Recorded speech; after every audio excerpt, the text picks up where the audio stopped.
cutscenes. It's fine. No, why don't we spork them? Spork them. Spork them? Okay. We make fun of them as they're happening. All right. Anyway, good afternoon, folks. Welcome to Smudtalk number 34. This is Spider-Man 2, at least on the 35. screen. It is the Spider-Man. It was the PS2 game. What is that? This is the GameCube version of the Spider-Man 2 game adaptation. Okay, so the game adaptation of the Spider-Man 2 Sam Raimi movie back in 2000 and... Well, the movie came out in 2003, or was it 2? No, the movie came out in 2004, and the game came out the same year. This was still during the point where they were still making licensed games, but for the vast majority of them were rushed and awful. Ah. And the only other one before this was GoldenEye on the N64.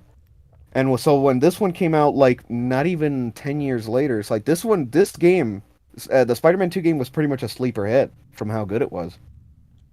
Despite how dated it looks. Right. And the GameCube is, I think, one of my favorite consoles, at least of that generation. It just had everything going for it. It was like, not two N64s smashed together, but that was the analogy a lot of people gave it because it was double the power and double the speed and had more memory and all that jazz.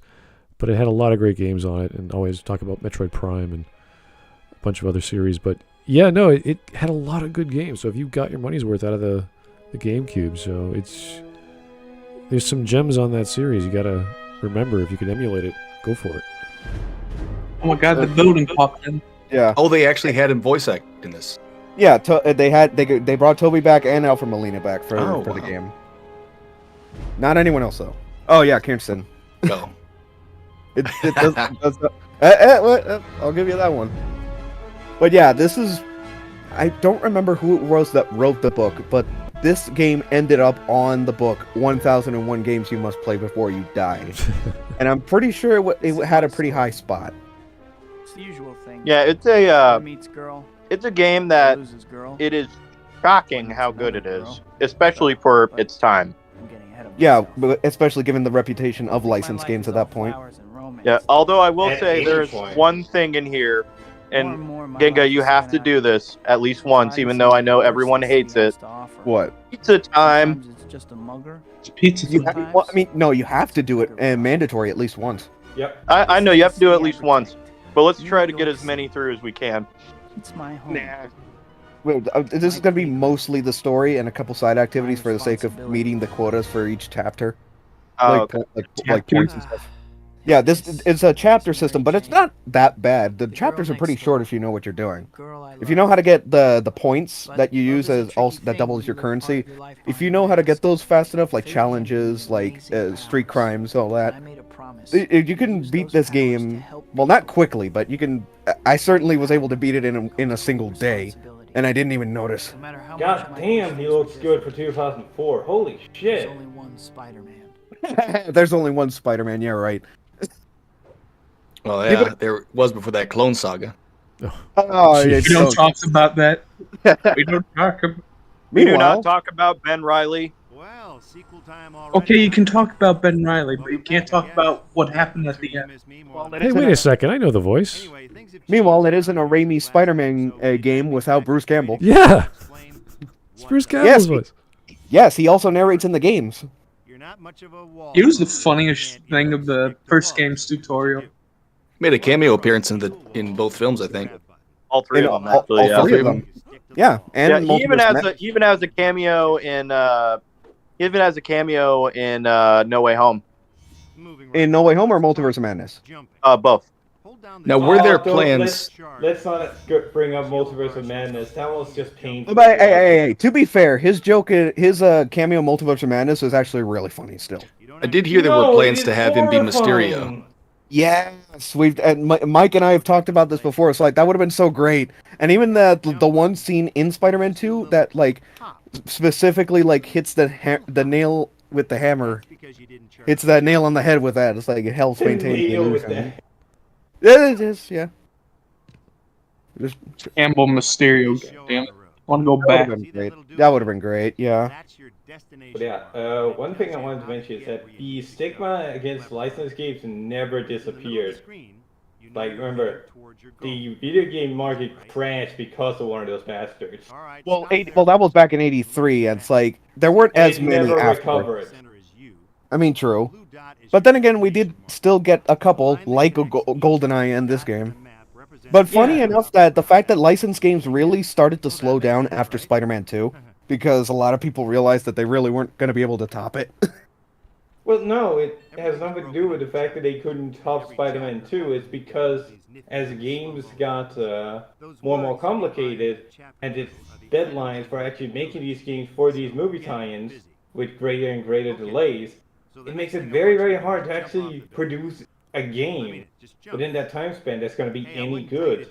You can see that around the between 2000 and 2010.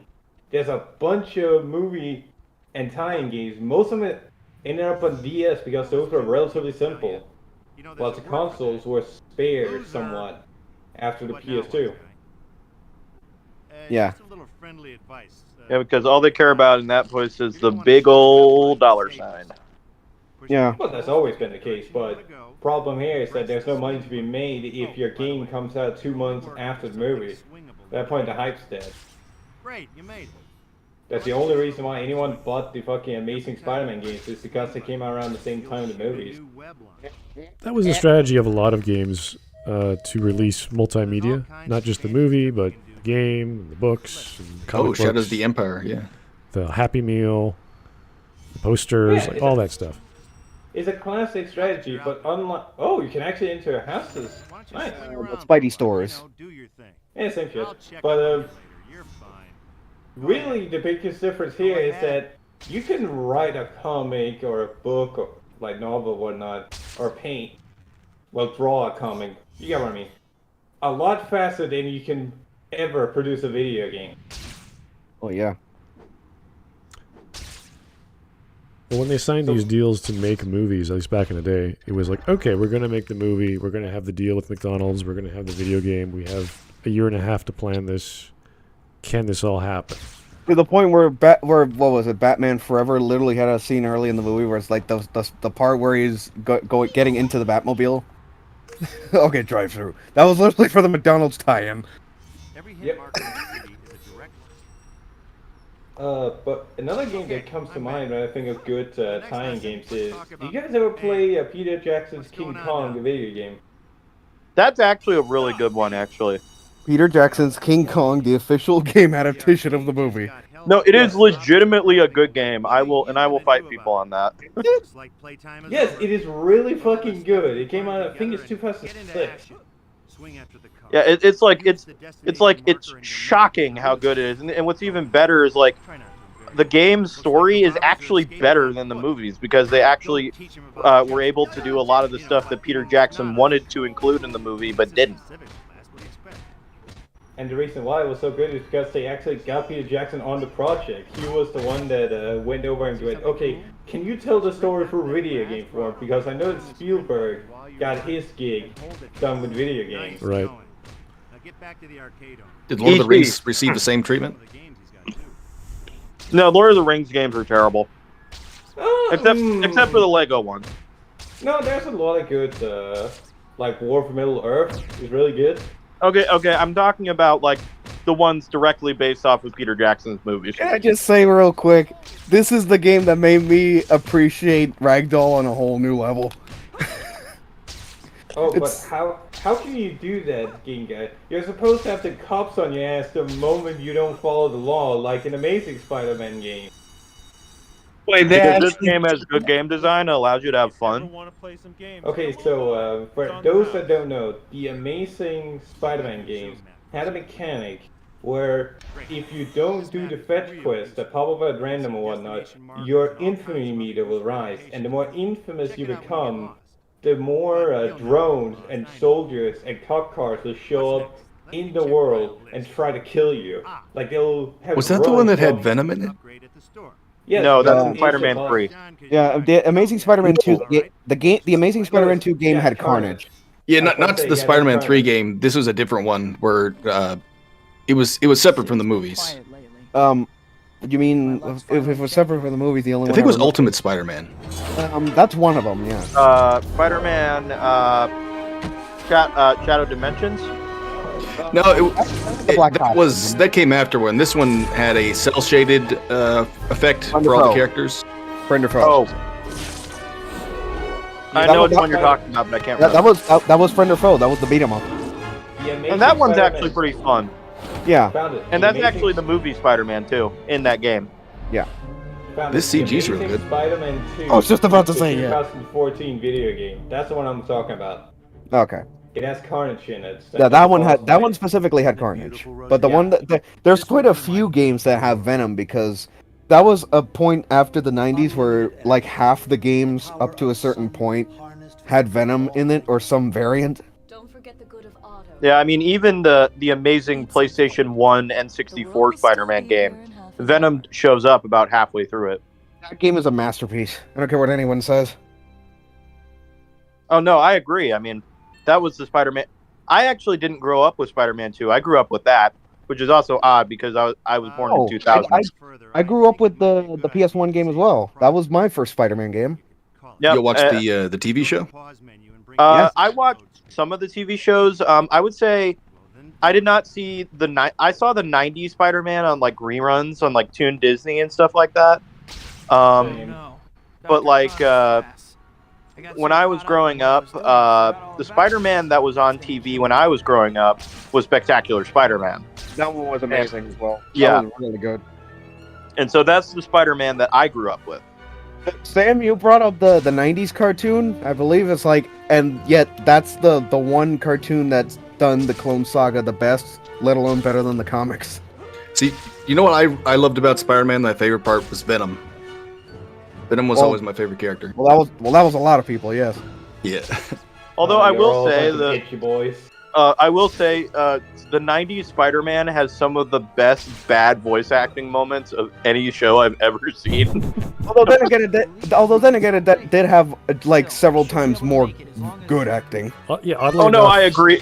Have you not seen the first time Spider-Man puts on the black suit in the 90s TV show? It is the funniest thing you will ever see in your life.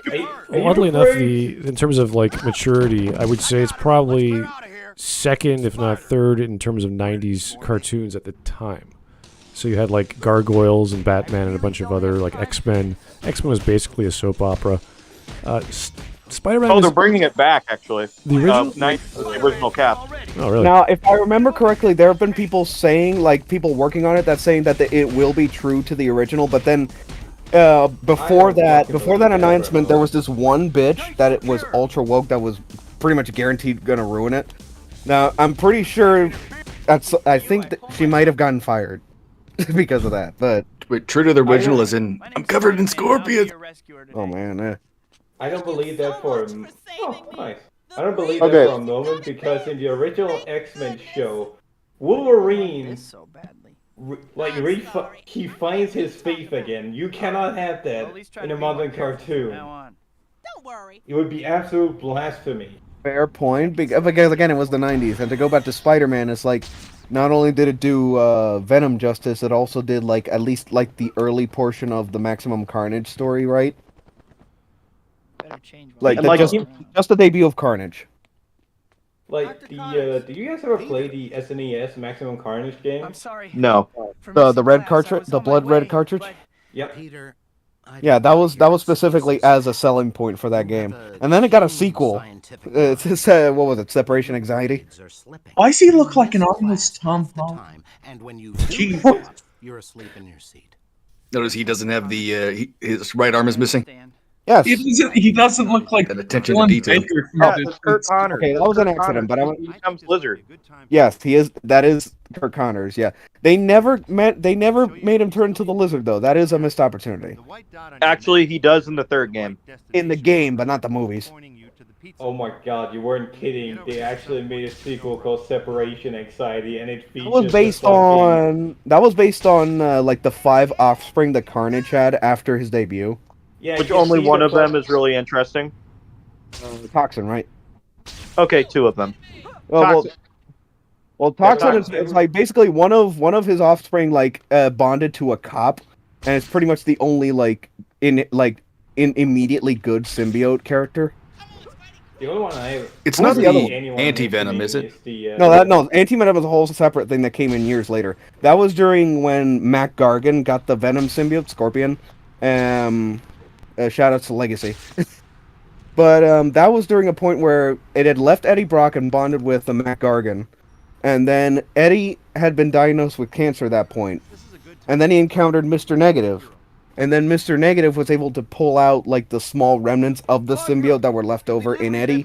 And Mr. Negative ended up creating an entirely new symbiote, and that's Anti-Venom. The only And Anti-Venom is weird because He's he's more violent than regular Venom, but he's not That looks like a good place. a bad guy. He did reform. Yeah. As Anti-Venom, he did reform. That I'll give credit to them for that. So this is music. Okay, but But yeah, it's I Pizza will- Class. I mean, I will say this. One of the best storylines with Venom, aside from the, I mean, obviously aside from Maximum Carnage and and his introduction, I think one of his best storylines has to be Agent Venom, which is more recent. Was But that Flash Thompson? yeah, it's Flash Thompson as Venom. Venom, yes. Yeah, Agent Venom was phenomenal, and also it was in that period when Marvel went really, really woke, and it was like one of the few enjoyable things in it. Yeah. So, but it was mainly because because like it's Flash Thompson, and he's crippled because he was in the military, but I mean like it was actually good because it was like, oh hey, I'm just a badass who happens to have the Venom suit. Yeah. So this guy is unaware that he just delivered pizza across the city in less than like 30 seconds. Well, no, across the city, the arcade was right here. That was my stop. Like, hey, Peter, you're pretty quick. Yeah, here's a tip. Like, here's overtime pay. You earned it. Hey, at least, hey, at least. From across the street in 2 minutes. Hey, I'll give How the credit to hell? game. I'll give credit to this game for making Mr. Z's less of an asshole in this version. Because if you've seen the movie, he's an uptight prick. Or read the comics. I made note that there was a discrepancy there. It doesn't make sense for him to chew him out when they're on a timetable. Peter, you made it. Yeah. Happy birthday. Also, I'm looking at the Hey, buddy. Separation MJ and Anxiety I had a cover, bet going on and it whether you would features actually show that up. lava Thanks, Harry. woman thing. Hey, MJ. Scream. I'm almost I'll done for I'll dinner. give my respect to anyone who can recognize Harry's voice actor here. It's not Okay, it's Harry, not okay. James Franco. All right. Are you sleeping all right, Pete? You look beat. Just some late nights. Isn't it? Still I playing around know with that his murder name. bug? Harry. I know you think Spectacular. Spider-Man killed your dad. He did kill my dad. Oh my God. Someday I'll get him for it too. how's it going, Peter? You look kind of tired. Next time you see him. You did kill my dad. I'll kill him. Hey, congratulations I'll on those kill awards, you. MJ. Oh, I'll thanks. kill whoever killed my dad. So unexpected. I'll kill That Spider-Man. wouldn't be you, Peter, would it? Everything's happening at Nah, once. you're my friend. The billboards, the Well, that's wedding, one of the you things have that to carries come see, over by from the way. movies. It's like that I'll is get you a ticket that for your still birthday. happens. Can you Oh That- do yeah, that later? isn't it Josh Keaton? Yes, thank you. Swing by, yeah. Thanks. Yeah, They didn't promise I'll go. they didn't get James Franco back until the So, Spider-Man 3 game. What's up? But ironically enough, they couldn't get Kirsten I'm for the heading up third game. special They got Kari projects now. Walgreen Even instead. providing funding and tribute Yeah. for one of your heroes, That was weird. Dr. Octavius. You want to meet him? Which is also Oh, really weird That would be because great, Harry. I'll set everything up then. Hey, come it, on, it's let's eat. weird because Josh Keaton, he's played Spider-Man in Good. multiple games Stuff. and shows. I better Yeah, and we he's mentioned- also calories, right? and he We was mentioned also Better uh, Dimensions earlier. He was Ultimate Yeah, and- Spider-Man in that. yeah, and he was also Electro in the 2018 game. Yeah, in the Insomniac games. Which can I just say, it's like the Insomniac games are really good. They're some of the best Spider-Man games at least I've played. MJ's been busy with acting. Yeah. Harry's got Oscorp. They are really good, especially the first game because I haven't seen so him that in pretty much is an example. It's like pretty much it came out the same year as the first Dad of Boy, the God of War reboot. And I'm just like, Insomniac. Oh, he Yeah, was they produced Norman Ratchet and Osborn in Marvel Spider-Man. oh, that was him. Yeah, in Marvel Spider-Man, he was Norman Osborn, Dark Goblin. Wow. Oh, the 2017 version, He's yeah. played almost all the male cast. How about Eddie Brock? I wish I could tell Harry. No. And he's Captain America in What If. Oh, jeez. In What If, of all things, yes. Imagine having your credits Oh, wait. be on what I gotta if. get more points. I'm an idiot. Ooh. Oh, never mind. I guess that wouldn't make any sense. Never mind. It's like Wait, having your what? credits on Multiverse of Madness. Why would you want Well, I was just thinking whenever this game was in development, maybe they had the Twin Towers in New York City, but I thought, nah, that'd be way too late. that? At No. Yeah, 2004, this way. this game was in development way after 9/11. Are there any references to 9/11? I don't know. You can actually you can go to the World Trade Center site. But where? Not in this game. I forget exactly where it is. It's towards the coast, like where the bay is. I'm just imagining this scene with, I don't know, Eddie Brock or something. He's just having a talk with Peter. It's like, hey Peter, you remember 9/11? I just swung from a helicopter, by the way. That helped with swinging. Peter's like, no, I don't remember. And by the way, I just fought this red panda. Oh yeah, and Spider-Man did not kill your dad. Spider-Man killed my dad. I don't care what anyone says. Where is he? I just barely got the mega time. I got a whole bunch of more points. I want pictures of Spider-Man fighting that red panda on the Twin Towers. Why is it twerking on the Twin Towers? Yeah, there was actually there was my actually a God. Trump Tower in Toronto, but that closed down about 4 or 5 years ago. Oh, Wait, did yeah, I you say wonder there was- why. Did you say there was a Twin Tower in Toronto? No, Trump Tower. Trump Tower. Speaking of Trump Tower, in Carnage's introduction comic, is it on May? Is that her name? Peter's aunt. Yeah. Yeah, Aunt May. Yeah. Yeah, they make a joke in the comic about somebody calling him, and turns out to be Mary. But in the comic, they joke several times that Aunt May is dating Donald Trump, and that he's calling her again. Sorry, I'm running a little So late. weird. This is the biggest scandal of the year. Great Donald seeing you Trump and Harry is again. trying to marry some random Yeah. widow. Parker, why is he wanting to date your aunt? Why is he trying to date a 72-year-old? What Can Can I just say? Can we give props? Even though he's not in this game, can we give props to the best J. Jonah Jameson, J.K. Simmons? Yes. It was and back when the first movie was in development hell, Of course you do. part of the plan was to have Stan Lee himself as J. Jonah Jameson, since by his own account, whoever it was that created Jonah, if it wasn't Stan, it's like based Jonah off of Stan. Obviously. You know, J.K. Sims has a Dota 2 announcer voice now. Really? Yes. Wow. Is it as J. Jonah Jameson or as himself? It's basically as himself, but he has that attitude. That would be funny if Marvel Whiplash. gave the go. That would be amazing if Marvel gave the go-ahead for that, to have him do an announcer voice as Jonah Jameson. I mean, I'm just so glad. That's one thing I'm really happy is that in the new movies they allow J.K. Simmons to reprise his role. The MCU, yeah. Yeah. Starting from the end of Far From Home, I believe.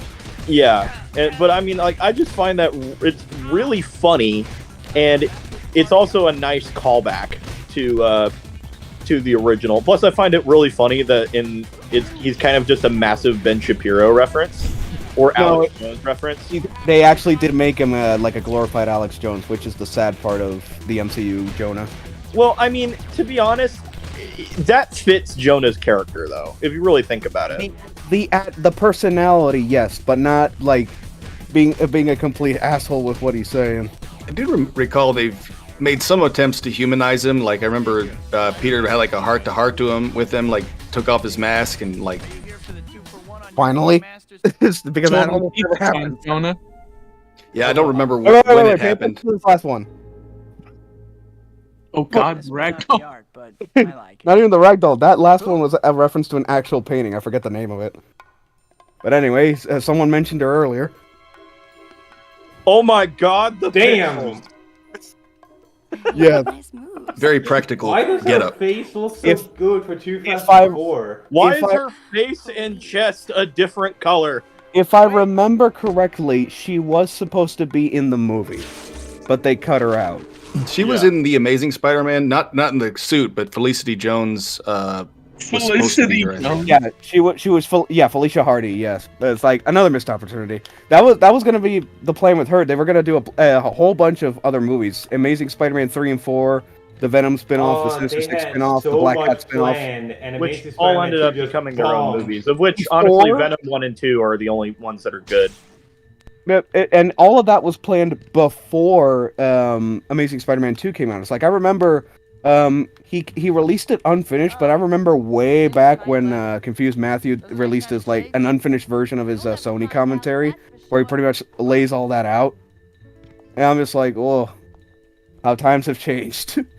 So a little defection from the movie here. Obviously, we didn't have Black Cat in the film.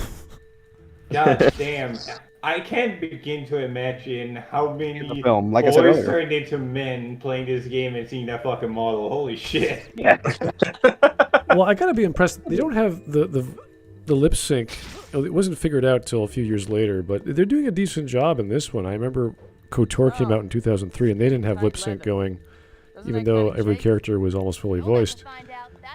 I mean, I don't know, Smud. The Spider-Man 3 game is still pretty janky with animations. Yeah. Oh no! I think like my favorite part of the Spider-Man 3 game is just like there's like this one the series of missions where you're just helping this old guy build his garden, and then the very last one you come in with a black suit and you're just a total asshole to him. It's the funniest thing. I played that game at least once. I don't remember that exactly. Yeah, remember like he has like his rooftop garden, and like he keeps getting attacked by one of the gangs. I can't remember which one.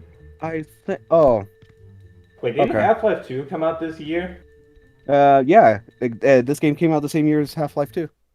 Then yeah, they had no. I'm kidding, but yeah, they had pretty good lip syncing.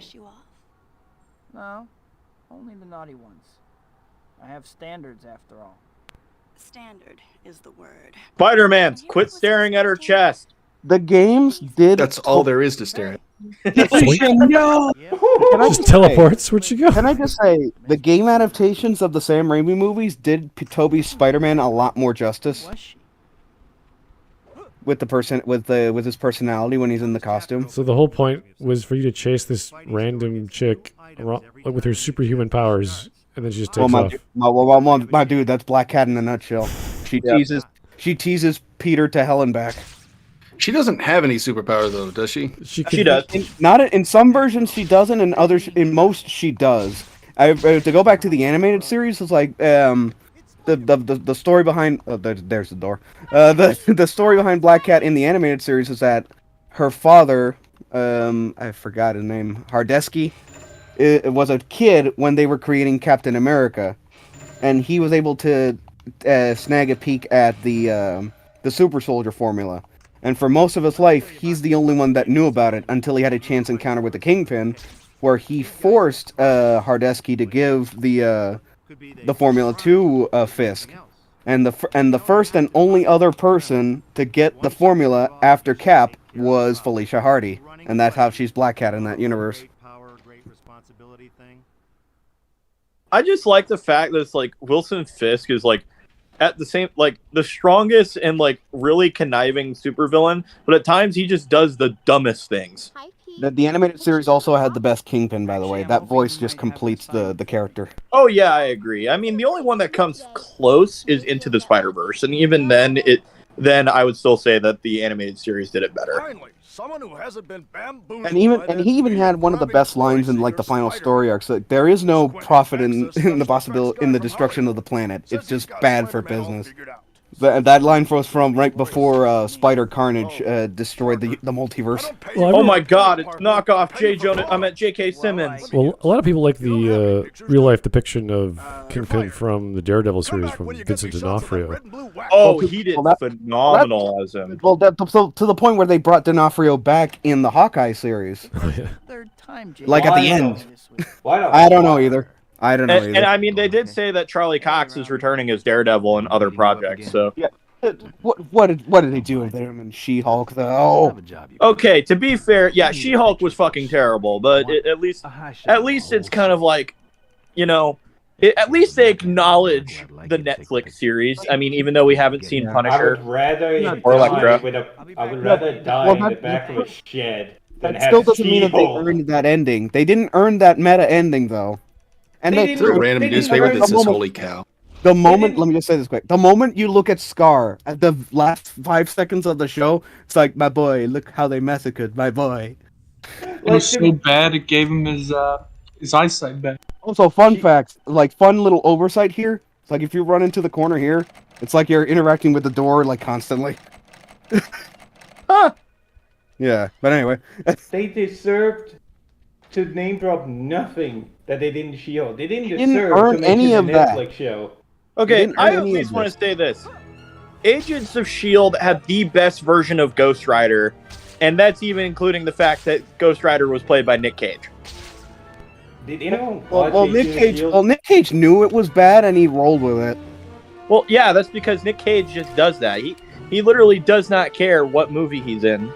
He just does what he He wants. was almost Superman. He was almost Superman, actually. He's Yeah, played it's- Superman. Where exactly? He's yeah, he's Superman in Teen Titans Go to the movies. Oh yeah. Oh no, he was going to do a live action one though. Yeah, he was. And I mean, we have pictures from the set of that. Yeah. And he looked pretty good. We actually did manage to see that picture at one point back when we did what was it? Why Superman is the worst superhero of all time when we did that Smudcast? We had that in the memes channel. You remember Smud? God. Like Nick Cage with the I suit mean, with the long hair? Yeah, it was I mean, great. to be honest, I don't That's the think. I mean, like, obviously they went off of the '90s darker Superman idea, but like, it's kind of like with especially how divisive Man of Steel is. Like, oh, don't get me wrong, I love Man of Steel, but Nick Cage could be a really good Kingdom Come Superman. And I'm yeah, just like that's kind of what I was thinking. Arrowverse was close, but it wasn't all that great either. Yeah. Arrowverse, do you real? So Okay. I just found the voice actor for Black Cat. Her name is, if you don't know, Holly Fields. She's the voice. In this game? Yeah. That sounds familiar. Holly Fields is the voice Don't of swing. Nadia Don't swing, Grell. nigga. Don't swing. Don't swing. Don't swing. Nadia Grell in Star Wars: The Old Republic. You remember? Oh yeah. Also, fuck you, Mike. I know you wanted me to do it. So Is just she, jump off the playing building. KOTOR? No, in Tor. In Tor. Here, I just found a funny meme for us. No, she played a character in Tor in the MMO. Oh. Oh, this is great, Peter. I knew I could count on you. Okay, let's. Take these photos to Joe. And if you're ever I love it. What? That's accurate. though, Hold on. isn't it? Okay, hold on. Smud. Let's take a moment to actually look at that meme that Smudhog just. Hey, why the fuck did you just walked up, talked to Uncle Ruckus, and walked away? What the fuck? I'm just like, what the? But I mean, anyway, all right, back that's to the a game. pretty good meme, isn't it? Yes, the hairstyles. Like, what the? Hey! I'll at least give credit to No Way Home. They actually finally acknowledged like the pointing meme. Yeah, that was actually Andrew Garfield's idea, actually, because he did an interview and was like, "Oh yeah, that was my idea." Yeah. Of course it was. Well, they did that in the Into the Spider-Verse too, didn't they? They did. All right, I got some super chats got to catch up on. Here's Legacy for $2.99. Resisting the urge to mention Scorpion. Okay, good for you. Don't worry, I did it earlier. Okay. Legacy for the $4.99. The Black Cat Spider-Man dynamic, but swap the genders. That's what I'm planning to with Sierra from the Silver Bandit. Okay. What? I'm not sure what's going on there, but okay, give it a shot. But anyway, meanwhile, back in the game, here's our. Meanwhile, back to the game. Here's our like first major supervillain appearance. Let's get out of Come here. on. Rano, get that equipment back to base, understood? Fuck you, Spider-Man. I'm the Hold on, Rhino. listen to the voice. Can you guys guess it? See what you can do. Oh, hey, John DiMaggio. Thank you. Just try to break through my armor. They got a lot of pretty well-known voice actors to voice a lot of the villains here. Oh, Hey, that's good. Fuck you, Spider-Man. I'm the Gray Hulk. Guess that you're strong. I'm the Grey Hulk. Octopus. His neck looks really weird. What was that? I've been things. Giga swing into him. Swing.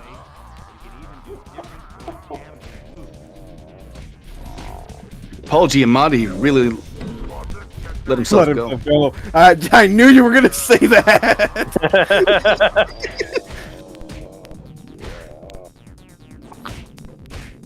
Yeah, but this right here is a spider reflexes. Stronger attacks, enemies are slowed down. You have a bigger window for dodges.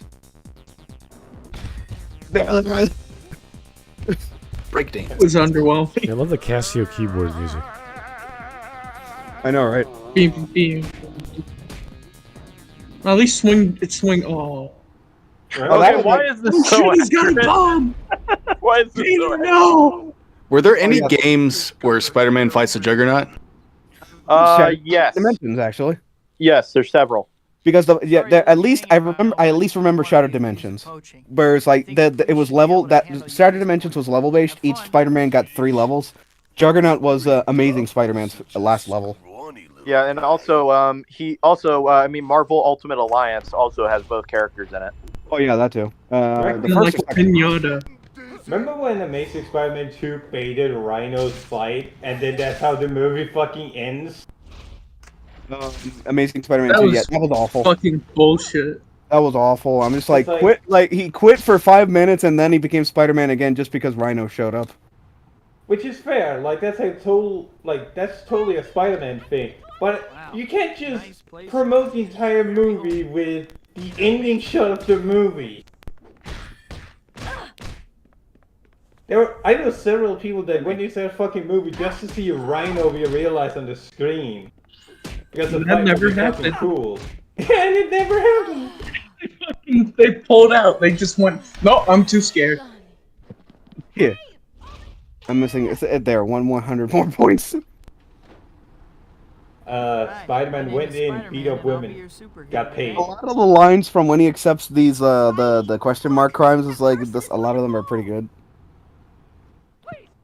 Sorry, Oh I'm my just God. spamming a bunch of Spider-Man memes. The guy is just there.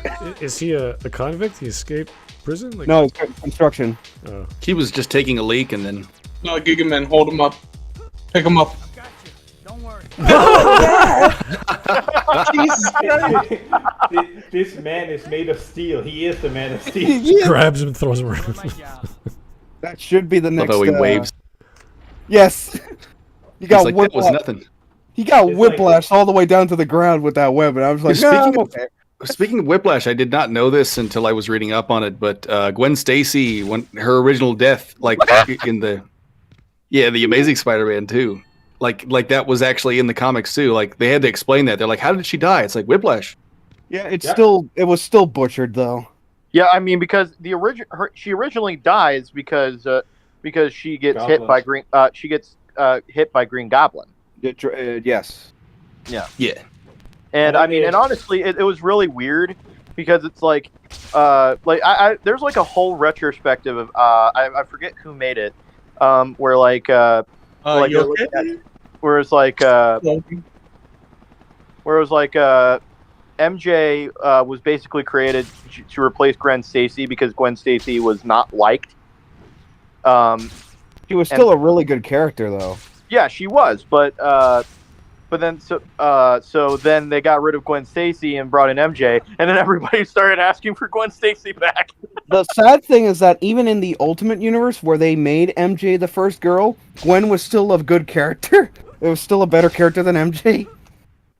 And as Except far as for- I know, the same for when thing she was happened funny. with. And same in Spectacular Spider-Man too. Honestly, Yes. But I think the same thing happened with the black suit. I think the black suit, after a while, people are like, we want the old suit back, and that's how Venom was born. oh no, they wanted. Well, yeah, that's true, but they wanted. People hated the black suit because so it was because of how they released it. Well, I mean, it's not even that. It's the fact. It's not even that because even after taking off the actual symbiote, he still had like a regular costume version of the black costume for a while after taking it off. Yeah, so what happened was the reason why it was so unpopular was because when Marvel released so they released an entire series that Secret Wars, which by the way, hold that thought. Which, by the way, the '90s cartoon did that better too. Yeah. When Secret Wars happened, This is my wife Rosie, without whom I would be. they still kept releasing all the comics for the other characters individually. However, they set it after Secret Wars had already ended, and so Spider-Man changes suits to the black suit during Secret Wars. Yeah. And so it was kind of a complete shock when all of a sudden, Spider-Man's wearing an all-black suit. In the core, provided exclusively by I mean, that complaint is just from the fact that people didn't read Secret Wars. Just No, because it was released. So the first Spider-Man issues with the black suit came out before that part of Secret Wars happened. okay, that's just an inconsistency. Yeah, I'll grant you that. That's not just inconsistency. That is extremely poor planning on Marvel's part, and that is characteristic of their handling with Spider-Man. And Secret Wars was made it entirely just to sell toys. I can't believe I actually got to. Yeah. Well, yeah, I mean, to be fair, Secret Wars is one of the better storylines from the 90s. I think the entire reason why the black suit was created was because the toy company that was making the toys got the license for all of the Marvel characters except Spider-Man. Which, how do you do that? Okay, so I need to ask you, by what parameters are you saying Secret Wars is one of the better storylines? Are we talking multiverse here? In the cartoon, in the '90s cartoon, Okay, it's better than the comics. All right. Because I was gonna say you better not be. And it better not be what? I was about to say you better not actually be holding it up like some kind of goal is that. Oh yes, we must reach the potential of Secret Wars. No, everyone knows that 90s Marvel Comics was kind of shit. It's like, it didn't really have much. And like the things people remember from the 90s are stuff we make fun of today. Except, well, then again, Venom and Deadpool became some really big breakout hits of the 90s. Okay, yeah, that's true. Venom and Deadpool were both products of the 90s, but also I also find that funny because Deadpool was created by Rob Liefeld, who's like arguably one of the worst inkers of all time. So, whereas Venom was invented by Todd McFarlane. Yes. Yeah, I think that's, and honestly, yeah, the fact Todd McFarlane. Actually, I will say this. Todd McFarlane's run of Spider-Man is probably the best run of Spider-Man. Yeah, I was going to say in the 90s we had Todd McFarlane with Spawn and Top Cow Comics and Dark Horse and a bunch of other good comics that came out, or good publishers that came out. Yeah, I mean, in all honesty, like that's why I'm really looking forward to the new animated Spawn that's coming out, because really? Yeah, there's a new Spawn coming out. I don't remember if it's animated or if it's live action, but Todd McFarlane's directing it, and I'm really interested to see how it's going to go. Well, also the fact that Todd McFarlane is the reason we have Soul Calibur 2 in the way we know it now. That is true too. Because in return for giving Bandai Namco Spawn for the Xbox version of all versions, but still, it's like they let Todd actually make an entirely new character in his style, and that ended up becoming Necrid. Also, before we move on, I want to mention, do you guys know the story of how Secret Wars got its name? No. It was just focus testing. People like Secret and Wars. Yeah. And wait, really? Yes, that was it. That's literally it. Wow, that's really lame. Attracting people from the streets in specific age groups around 15 to 22, and went, okay, popular words was Secret and Wars. They were the two most popular words in those demographics. And went, okay, put them together. Secret Wars. Anything I can help with? Wow, that's lame. Wow, that's dumb. Yeah, nowadays we just insert everything into an algorithm. Yeah. No. We let the fucking manatees do it. It's at least a better name for an event comic than Dark Knight's Metal. Okay. I mean, like, sometimes, like, there's, like, names when, like, you think about them, they're really stupid, but then, like, once they're done, you're like, wow, that's actually really clever. Like for example, Darkest Night is probably one of my favorite examples. Where it's like, yeah, we get it. It's a pun on the Dark Knight, but, like, you actually read the comic, and you're like, holy shit, that actually makes a lot of sense. Yes, it does. Yeah. If you've never read it, it's basically the introduction of the Black Lanterns, and it's awesome. Oh yeah, Blackest Night. Yeah. It's a real Blackest Night is a really good story. Yeah, I mean, like I'll be honest, like there's not too many bad Batman stories. I mean, like there are a few that are like, but like I can't really think of any that are particularly awful. Well, I mentioned it earlier. Dark Knight's Metal is not bad. It's just, and it's like the main issue with Dark Knight's Metal is like so many continuity issues because it's apparently it's apparently post-crisis, but it's also New 52, but it's also Rebirth, and it's like it's a confusing mess. Yeah, I mean that's the one thing I will say this. I think the catalyst for Dark Knight's Metal is specifically Batman's quote-unquote death in Final Crisis. But it's DC Rebirth. Final Crisis shouldn't have happened in that continuity. Wow. Nice. Right. You're talking about Darkseid's killing him? And well, I'm talking about Dark Knight's Metal. That the main setup for the event comic Dark Knight's Metal is Batman's fake death at the end of Final Crisis, which since it's DC Rebirth, Final Crisis shouldn't have happened in that version of events. I mean that's kind of the problem with the fact that DC rebooted itself 3 times in the past two decades. How's it going? Yeah, Crisis on Infinite Earths. Past close to 4 decades. Because there was Crisis on Infinite Earths in '85, there was Flashpoint in the 2010s, and then there was DC Rebirth more recently. Yeah, I mean, to be honest, the Flashpoint storyline is phenomenal, but how they handled redoing the universe was not. They based it entirely on Eobard Thawne being the one to go back and kill the Flash's mother, but the real crux is the fact that it's because Barry interfered that Thawne decided to go one step further and eliminate the rest of the Justice League.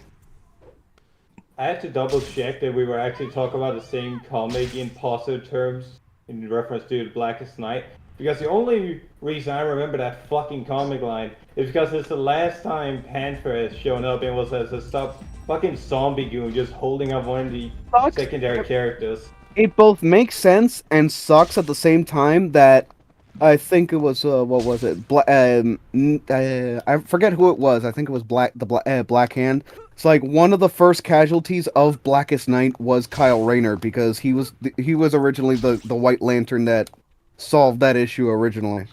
Yeah. And several characters are brought back at the end of Blackest Night, and then they have to reset afterwards. It's so. And yet they didn't bring back everyone. They brought back Maxwell Lord, but not any of the Teen Titans characters they killed off. They didn't bring back fan favorite Panther. They brought Panther. That was the worst of it. What was it? That was Infinite Crisis. Yeah, where she gets her fucking face. She gets her face caved in by Superboy Prime. So here's a funny story. Oh, well. Yeah, I know back in the 1970s, the Nixon administration, they had their Department of Health. They wanted to insert some anti-drug message into the Spider-Man comic. Yeah. Yeah, so I think there was obligatorily there was a story where Harry Osborn becomes addicted to pills, and then Spider-Man fights the Green Goblin, and then he actually defeats him by revealing Harry's drug addiction. Yeah, that was weird.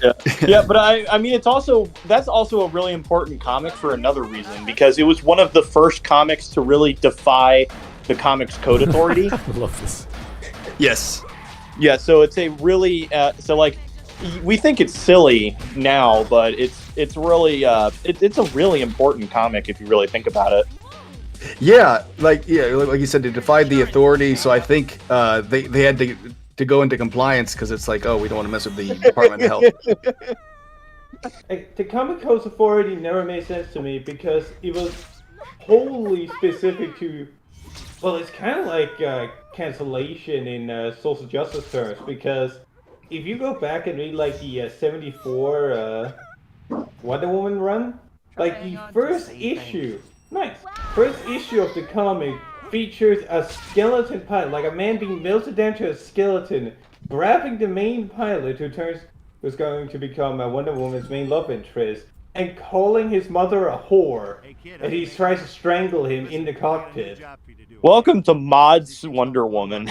Like, Oh that's my the God, first issue, like 20 pages into the first issue. Comic Code Authority, my fucking ass. Yeah, I mean, like, in all honesty, though, it's like, I mean, that's not the weirdest one of that Absolutely era where not. it's like, It's just- oh, we need to introduce anti-drug messages. I think my favorite one is the Green Arrow when Speedy becomes a junkie. That was fucking hilarious. I didn't think there was But also those PSAs in like the 70s, I think, what was it? The Protector? The Oh, only yeah, reason that's a I good one. remember the only reason I remember the Protector is that they brought him back in Heroes in Crisis, which is an awful story, by the way. Well, yeah, And it's because they couldn't use Robin. No, but for the original PSAs, yes. But they brought back the Protector for Heroes in Crisis, and like his confessional was the fact that while he was doing his PSAs, he was drug addicted himself. And I'm just like, really? Is this some kind of joke to you people? He's on drugs. Yeah, the guy. Speedy, his arm's gone. That's actually more common than I found. Like, I found out the lead singer for the for Metallica has a whiskey. Yeah, he's been battling drugs for decades. Yeah, but he has his own whiskey. Yeah, The reason Which is its own thing. The reason I brought up the Wonder Woman example is because the book opens up with the Comic Code Authority thing, and then a little blurb about the importance of having a somewhat quote-unquote child-friendly, like, not sex-positive, but like gender-neutral, like character that get both sexes to get Was that a close to more one recent another. thing? no, the Comics Code Authority. Well, it was active until around 2005, but in all honesty, it was kind of this was stopped the, being enforced comic- around the 80s. This was the Oh no, yeah. The 1974 Comics one Code I'm Authority talking is old as hell. I Yeah, do know that's that, what but I'm just like, referring to is that yeah. it's a 1974 one I'm referring to. Oh, where okay. It has this giant blurb about how it's so great to have this character that's even children can like, and then 20 pages in, burning skeleton, strangling man, calling his mother a whore that will burn in hell. I'd know that silhouette anywhere. What the fuck? Great comic. Okay. Because drugs kill. Welcome to Wonder Woman. Yeah, you don't fucking say, Smud. Yeah, I think. Either directly I or someone knows you and wants to kill you. Why didn't we get that in the movies? No, honestly, you want to In know. a way, you do. Yeah. Harry's always drinking.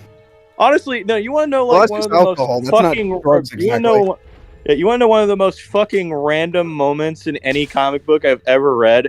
So this one comes from the fucking 1980s, and it's Captain America and Spider-Man, so they're going off and fighting the Lizard, and the Lizard manages to give the chemicals that turns people into lizard people, and one of them that's affected is President Reagan. And so there's literally a scene in which Captain America starts punching President Reagan while he's transforming. It's the Wow. funniest thing I've ever seen. That's bullshit. Come on. I'm kidding. That's It actually hilarious. is. I'm not President joking. Reagan, I'm trying to help you. Stop being a lizard, please. I'm just trying to help you, please. You're making my, No, please. Don't make me punch you. you're making my fist of justice hurt. Later on, the press asks him, "So, Captain America, we saw you, laying it hard on the president there." Oh my god, man. You seemed a bit too eager there. Is there something you want to talk about? The Secret Service is like, do we take him or what do we do? You see an afterwards thing of just, are you okay, Mr. President? Just to be clear, Captain America, are you Democrat or Republican? No. I'm not saying we have lizard overlords, but, just in case. Captain America's political leaning is freedom. Yeah. Yeah. No. Look at this majestic man. But if we're gonna talk about random moments, reminder that for 20 years now we've had people argue that Doctor Doom would not cry about 9/11. Hand over those jewels you took. Oh yeah, I forgot about that. I saw you leaving. Like there's a jewelry. single panel where Doctor The one Doom with the alarm cries blasting? about 9/11. People have been arguing that that's a breaking character for 20 goddamn fucking years now. Wait, Here, I just remembered Black Cat's father's name, John Hardesky. I'm There you go. John Hard. John. Hardy is a shortening of Hardesky. No, I'm just imagining Whoa. Yeah, I can imagine him being hard if that's his daughter. Oh my god! I mean, in all seriousness, he is the It's like in a lot of versions, he is the original Black Cat. Oh, cool. I forgot about these. Oh, it's like the Captain America one. Is that a Liefeldian design? Yes, that's Rob Liefeld. Oh my god, that's like jeez. No, I mean, look at that. He Skull looks trying to fucking wear pregnant. It's got like a cancerous tumor in his chest. Yeah, here. One hell of a tumor. You should pull these up. I'm just pulling up bad comic book art now. Oh god. Yeah, let's keep it focused on the game. No, not Liefeld. Please don't. Yeah, just keep it on the game, Smud. Oh, Yeah, right, okay. I was just gonna say, Rob Liefeld has the same sense of biological accuracy as the people that make Warhammer art, where they design space rays. Bulky fucking shit. I don't know who that's an insult to. That's an insult to Liefeld, because people making space rays are intentionally creating monstrous creatures, not people. I would have thought it was an insult to Warhammer. Yeah. That too. Space rays. Okay, this one they fixed later, but the original is still hilarious. Oh, let me guess, this is gonna be the fucking Batman one. Yeah. Yeah, that's the one. And that's the Injustice comic. Oh, Yeah, the I mean they comic runs- fixed it later, but it's still freaking. Yeah. You can fix the art, but you can't fix that god awful story. Yeah. Fucking space.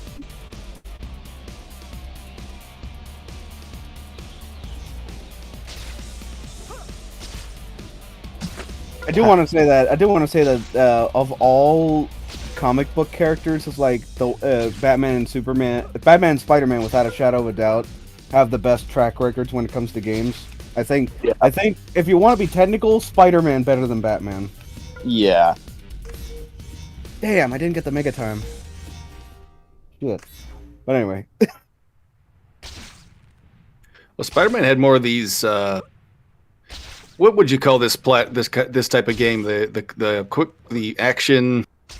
The open world game? No, not the open world, but when you're in combat, you just you got to click X or button matters. Yeah, button to hit this thing, and you just quick time prompts, combo, whatever. Yeah, I think that's it. Is quick time prompts. Well, they started with the QuickTime for Spider-Man in the Spider-Man 3 game. And like the fail animations for pretty much all of them are just hilarious. That's the one I grew up with. It was fucking great. Oh, this one's just hilarious.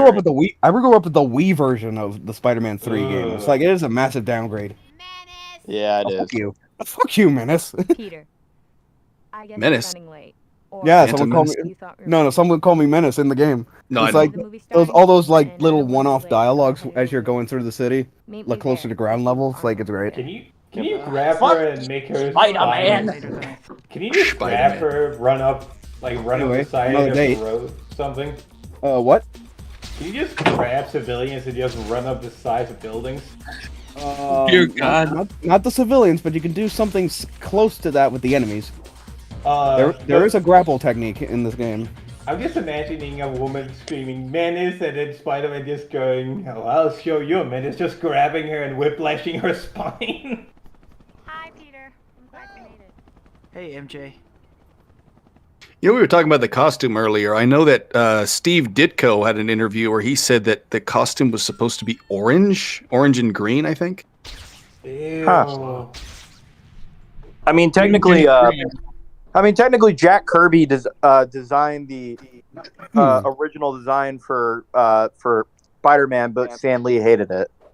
Yeah, I think Stan Lee wanted something closer to what Superman had, actually. You mentioned the yellow and you mentioned the orange and green. I remember the Ultimate Spider-Man game has a version of that costume as an unlockable. I need to play these fucking Spider-Man games. They have so many great unlockables that'd just be fun to run around them. There's a lot of great unlockables in Spider-Man games in general. Now that I think about it. Like there was something about the blue and the red that's just iconic. That's why part of the reason why Superman became an icon. True. I remember that was the main argument for I love that line. All the world is my dressing room. Amazing Spider-Man 2, the video game. from 2014. The only reason people bought that game, as far as I understand, was for the unlockables. Like, you have an entire comic store just. Yeah, if you're wondering, this was Jack Kirby's original design for Spider-Man. Okay, yeah, that was not gonna work. Hi, Mr. Jameson. Oh God, that is horrible. Looks like Mr. Freeze. Yeah. Yeah. But anyway, to go back to the game, right here, this is one of the highlights of the game. Okay. Like the confrontation with Quentin Beck at the arena. Right. And that's not even a spoiler. They've mentioned Quentin Beck like a couple times earlier in the story. So Quentin Beck's gonna prove I'm a fake, huh? This I gotta see. Oh well, you will have to see it because his beef is with you, Spidey. Hello. I will have to punch in my card for the night. So I'll see you guys later. Alrighty. I do want to save here. Yeah, they will. See you later, all. Been fun. Yeah, it was fun. Alrighty, so let's show Quentin Beck what for.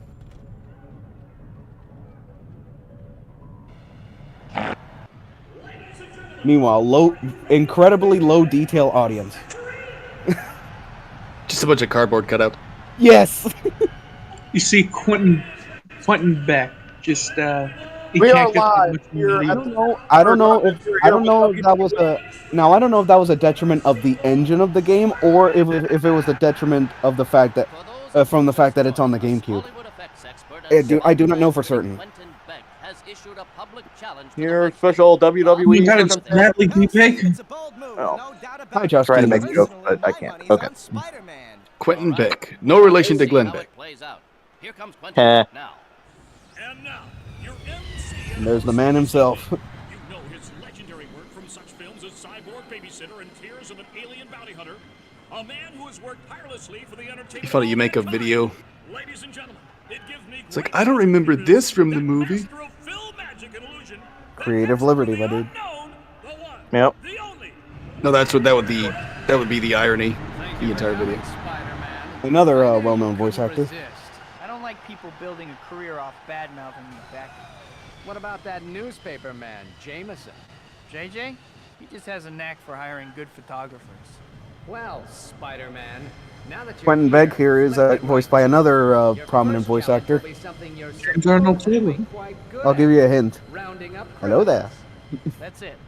Yeah, it's James Arnold Taylor. Yeah. Oh, there's more to it than that. Again, it's like a lot of voice actors, especially for the villains. I'm surprised they didn't give him his the fishbowl helmet here. Not yet.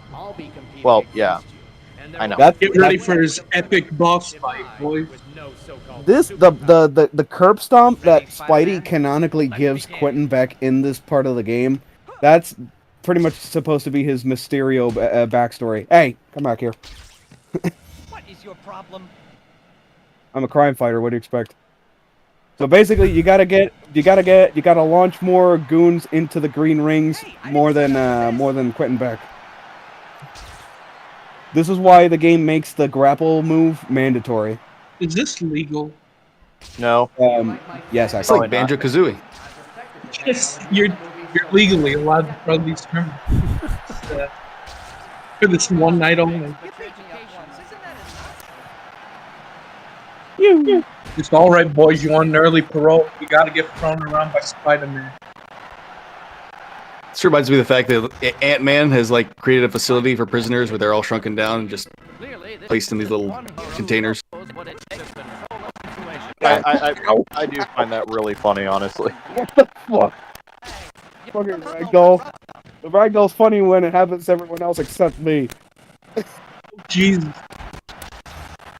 I mean, Yeah, you're blowing Mysterio out of the water right now, so I think you're okay. Well, that is the point. It's all to prove that I'm the better. Well, the point is that he wants to prove who's the better hero. What the fuck is up with that NPC? It was just bouncing atop the ring. It was his spine.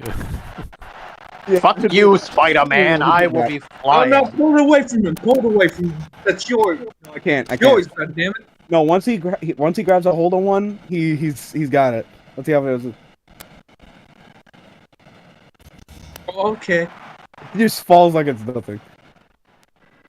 I mean, he was flipping through his leg thing, but okay. Oh, I skipped the voice line from the announcer for this round. Yeah. Oh, nope. A baseball thing. Yes. This is a sports arena. They just had it closed off for the event. These bizarre competitions. I know. This is what you get if you want your ball. Well, but Smud, remember, this is still Marvel Comics. This is the storyboarded. This is the future the liberals want. I can only imagine what the meeting must have been to storyboard this part of the. We're gonna do the running man, but instead of running away, you're gonna be running away from Spider-Man and some flying guy. What? It's just that guy was just Jesus. We. Well, it's that was okay. They're being thrown into a pool. We're not murdering them. Yeah, but my friends, that was only round one of the contest. How about it, Beck? You're very clever, Spider-Man. God, the face model on Spider-Man is really terrible. I mean, it helps that it's the mask, but still. Yeah, I know, but it's like... How many of those criminals are gonna, come back and be like, I remember what you did? Well, I skipped the cutscene by accident, but actually, there is a returning villain that we encounter here. Not directly, but it's actually Shocker from the first movie game. At the very end of the first cutscene, they actually say that a lot of criminals were put away. A lot of them were put away by Spider-Man, including Herman Schultz, aka the Shocker. And Shocker was in the first movie game. Here are the rules, Spider-Man. I have built an obstacle course. You will start. This guy actually reminds me of the Hammer guy from Iron Man. Justin Hammer. Yeah. Kinda, yeah. At least Quentin Beck is more proactive than Justin Hammer. I was living the life and I was having so much fun. I was winning awards I didn't even know I'd won. And just in case not Hammer, fuck you. Hell, all of that went straight to hell when I was kidnapped by some Afghan guy. The idea here with the obstacle course, he's manning a laser cannon at the other side of the arena. If he has a direct line of sight to you, you have 3 chances to finish the obstacle course before he takes you out. But then again, this obstacle course is so piss easy that it doesn't even matter. For I was kidnapped by some Afghan guy who made me build a missile, or I would die. I got a magnet in my chest. Like Mario Galaxy. Thanks to this guy wearing a vest who dies, but I am able to show them all the feet when I fly from my suit. From this really kick-ass suit, I can also fly for like 8 seconds. Yeah, pretty much. It was decent up until the end there, singing. Meanwhile, I'm just like, Mike, here's Mysterio. We technically got Mysterio in the Raimi-verse. Yeah, I don't know why. He's not voiced by Bruce Campbell. Not by Bruce Campbell, but still, we got some kind of Mysterio in the Raimi-verse.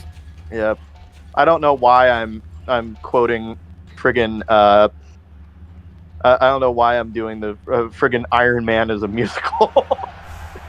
What the first movie or something? Yeah, that's what I was doing. I was like making a joke. I was like, it's like an Obadiah Stanley got jealous and he stole my heart in a completely not gay way. I mean, you're reminding me of the Spider-Man Broadway musical that ended very, very tragically.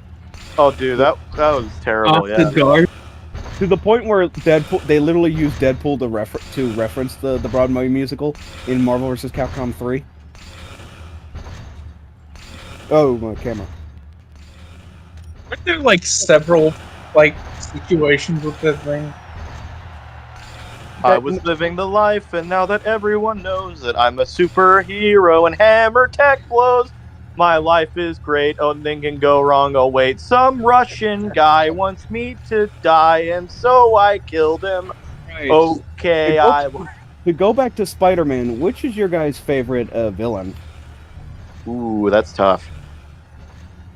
Like, are you talking in the movies, or are you talking just strictly comics? I almost got hit there. In general, for me, it'd be Dr. Octopus. It'd be Octavius. Yeah. I would say for me it's Norman Osborn's Goblin, and it's really because he's really the only villain who got to Spider-Man. Okay, now before we go on with that question, it's like the only way I can do this part right here is just well, I already fucked it up, but I'm just like doing a charge jump from here. Wait a minute. You're gonna cheat it. You're gonna cheat it. If I can. Hey, if it's within the boundaries of the game, it's not cheating. Yeah, go back. It is, yeah. I already like took a pot shot because I fucked up the jump, but I just make the jump from this platform over to the final switch. It doesn't matter if you get hit 2 or 3 times. There. Hey. Oh my god, that is the closest I've come to failing since I was a kid. I was just like, I already got hit twice. Like, no. How could he? It isn't fair. Shut up, Quentin Beck. You poop standing up. He poops in the air. Remember, he has a jetpack. I don't care. He's pooping standing up, and that makes him an awful person. But yeah, to go back to favorite villains, I already said Octavius. So. Yeah, I went Norman Osborn's Goblin. Yes. Yeah. I mean, to go on from villains, it's like I do like to bring up Shattered Dimensions and Edge of Time, the Beanox games. It's like those 2 games just like have some pretty unique spins on some of the more classic villains. I guess I should thank you though. Yeah. I think that Shattered Dimensions was the first time we ever got a female Octavius. See ya. Yeah, that's true. Also, pay attention to the right of the screen. Obstacle course, yes, the obstacle course was good. Oh, the electric cannon. Why? That's Shocker. Hey, Beck. Shocker escaped. Is there anything? Well, that was a glitch there. Yeah. Oh, fuck, Shocker got away. And with that, we now have the Raimiverse version of Mysterio's backstory. Was there ever in the works any plan to use Kraven as a villain? Yes, actually, there was. I think it was planned for the 4th movie before it got canceled. Yeah, Kraven the Hunter is on it. Honestly, I really like Kraven the Hunter. I think it was going to be Kraven and Carnage. Yeah, because I will say this is like, if we're talking like the most interesting Spider-Man villains, I would go with, I mean, Goblin, Doc Ock. Kraven is just interesting. Like, and also he doesn't show up that much. Well, there's a reason why Kraven's Last Hunt was such a big deal back then. Yeah, and also it's a phenomenal storyline. Yeah, I think that was that during the Black Suit or was that after? That was after. Because originally, believe it or not, that was actually originally written as a Batman story. Oh, really? Yeah. It's just the writer for it could not, when he was with DC, he could never get it approved. And so when he jumped ship to Marvel, he just had to find the right characters. Hi, my name is Spider-Man. That's true. I mean, Spider-Man really, if you get down to brass tacks, he's basically the Marvel equivalent to Batman. Oh god, yeah. No, Iron Man is, if you really think about it. Yeah, if you want a more direct comparison, yeah, it's Iron Man. Well, more thematically, I think. Yeah, like you could look at the backstory of Batman's and Spider-Man's tragedy. There's the comparison to their female friends, the Black Cat and Catwoman. They're both scientific geniuses. They're both trying to save their city. They're always localized. They're not like obviously when he goes to the JLA, Batman's a bit bigger. The scope. There's also the fact that they both again thematically Spider-Man. He's always quacking wise when he's fighting the villains, and all his villains are all super serious. Whereas Batman, it's the same way, but the roles are switched. Batman is super serious, and his arch nemesis is the Joker. So, all the Rogues Gallery are crazy. They're all weird. Yeah. Yeah, I mean, I don't think any of Batman's villains are truly sane. I mean, technically, there's There's arguments that the Joker is, but not really. Well, Bane technically has no mental illness. His thing is from the Venom formula. Right. His thing is addiction. That's not necessarily a mental illness. That's just he can't get enough of the stuff. Yeah, and I mean honestly, I really liked how Batman Batman Beyond handled Bane. Oh yeah. Yeah, because have you guys seen that episode of Batman Beyond where Jesus Christ with Bane in that? Yeah, Poor he Bane. doesn't show up, but he's only in one episode, and let's just say his Venom addiction really comes to bite him in the back. Got the best.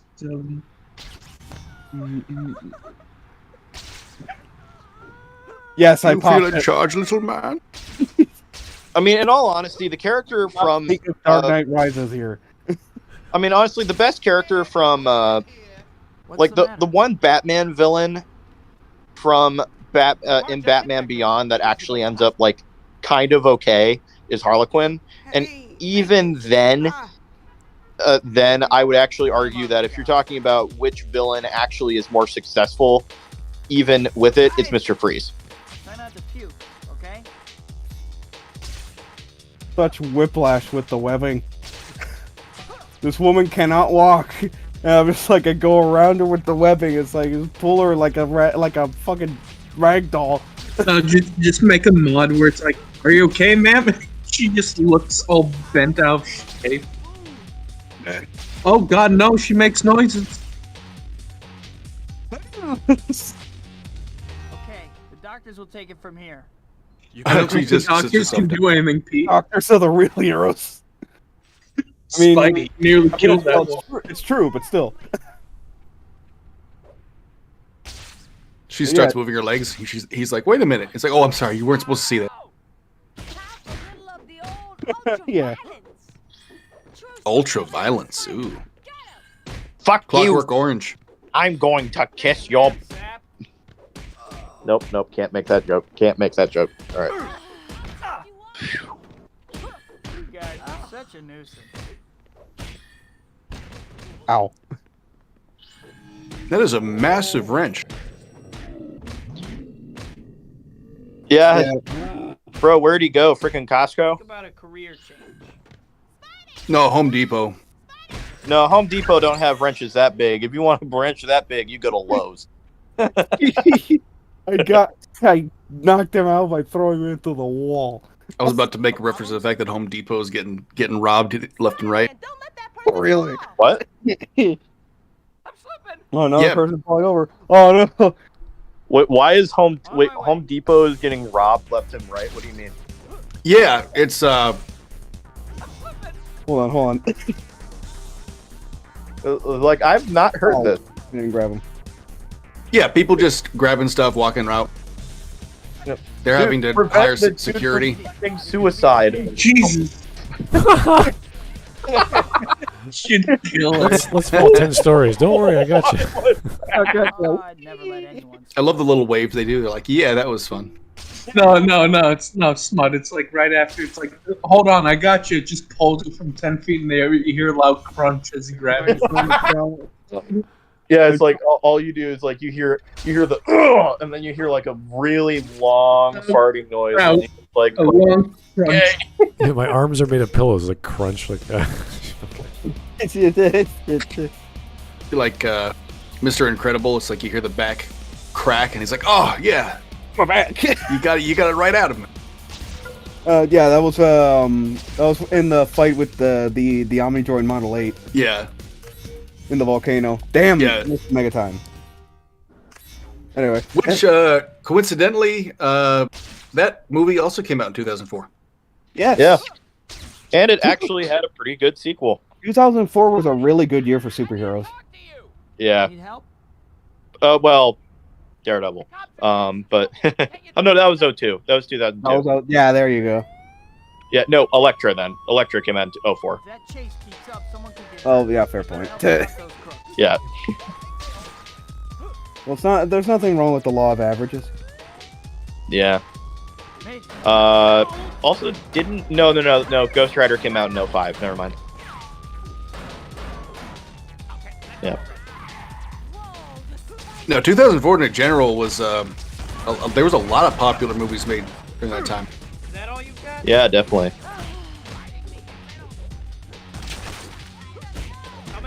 Okay, here's a good question. What is the worst superhero movie you have ever seen? And it could be like a real superhero or like a movie that was like a movie about a superhero that was made specifically for the movie. Okay, Steel. Yeah, Steel was awful. Okay, fair enough. Yeah, I mean, it's one of the worst adaptations of Steel. Also, let's not forget that he frickin' doesn't have his iconic cape in it. That's stupid, yes. And I mean, like, and also it's Shaq. Yeah, it's just Shaq, exactly. It's like, oh yeah, it's okay. It's Shaq. It's not Steel. It is Shaq. It's just Shaq. And don't get me wrong, I like Shaq, but that's the Ben Affleck Daredevil was pretty bad. Yeah. Have you guys ever seen Puma Man? I've heard of it. Oh no, ass shot. Dude, That's perfect. Puma Man is one of the worst movies I have ever seen in my life. The only thing that I would say that is slightly worse than Puma Man is The Amazing Bulk. Oh God, no, not that one. Oh my God, this. Have you never seen this movie? No, okay, like I the only thing that is impressive about The Amazing Bulk is that it was made on a budget of less than $5,000. Really? Yeah, and the movie itself is terrible. It's an Incredible Hulk ripoff, but it was like I think like and like you can get it for like $5 on YouTube, and it's like that is not worth the money to see that terrible movie. I mean, then again, there's a fan-made Spider-Man short film. I think it was called Green Goblin's Last Stand, and that was on a budget of like a few $100s, and that was still pretty decent for what it was. Yeah, but that's a short. This is a full hour-and-a-half long movie. I'm doing the splits in midair. But like what I'm telling you, I mean, like this movie is so atrocious. Like it does not even compare. Smud, maybe you might want to check some of the super chats. It's been a while since we've done that. Oh, okay. Yeah, just to be sure. What does Legacy have to say here? Nick Cage could be a good Injustice Superman if they want to do a lice action version of that. A live action. From a live action. Yeah, I was like, wait a second. A nice? Yes, I remember the lice action version. Lice action, yeah. He had it's maybe that was another Silver Age game. Yeah, when you go to see the movie, you end up scratching yourself after. Yeah. No, it's just Superman's secret move that no one ever knew of. Lice. He just scratches his head and touches your hair. Okay. Now you got lice. Yeah, we talked about Nick Cage before. We saw the photo with the long hair. I don't know if he actually auditioned with that or that was like a mock-up. We don't know. No. I think that might have been like an official photo shoot for the audition. I think. Possible. Yeah, it was a long time ago, so. Yeah. It was a rumor, and we're like, okay, we didn't believe it, and then all of a sudden, yeah, we got some photos. Peter, welcome. All right, Legacy. I forgot to mention, I did finish my little rewrite called Marvel First Age Scorpion. You can find it in Writing Enthusiasts if you want to read it. Bye. Okay, thank you. Check it out on Discord. Bye. Yes, bye. When you find the And Tyler Preston, anyone watch the Iron Man Armored Adventures? Nope, but I have seen. No, I did. I saw like an episode or two, but I've never. It's pretty much just the Iron Man mythos, but everyone's younger. Brilliant, but yeah. I mean, like to be honest, it's okay. It's a Nicktoons show. That's the best way I can describe it. The 3D stuff is. Well, I'll explain it over dinner. I do want to bring up that it's like not only is this year the 60th anniversary of Spider-Man, it's how fitting that we're using a piece of media where his relationship with MJ is on the rocks again on the 35th anniversary of their wedding.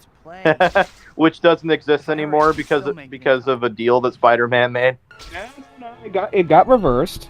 Eventually. Oh, that's right. I forgot about that. Blame what? Joe Quesada for? Joe Quesada, yeah. Or Quesada. Yeah, I think I did. Quesadilla. I think I did misspell it when I mentioned it to you, but yeah, it is Joe Quesada. He made some of the worst decisions with Spider-Man. It's both him and Dan Slott. Yeah, I mean, like bringing back Norman Osborn. Gwen Stacy having a thing with Norman. Sponge. Not just bringing back Norman Osborn, killing Ben Reilly in the process. Yeah, I know. I'm like I was wanting People someone like Ben. I'm just like, I don't know what the hell their deal was with him.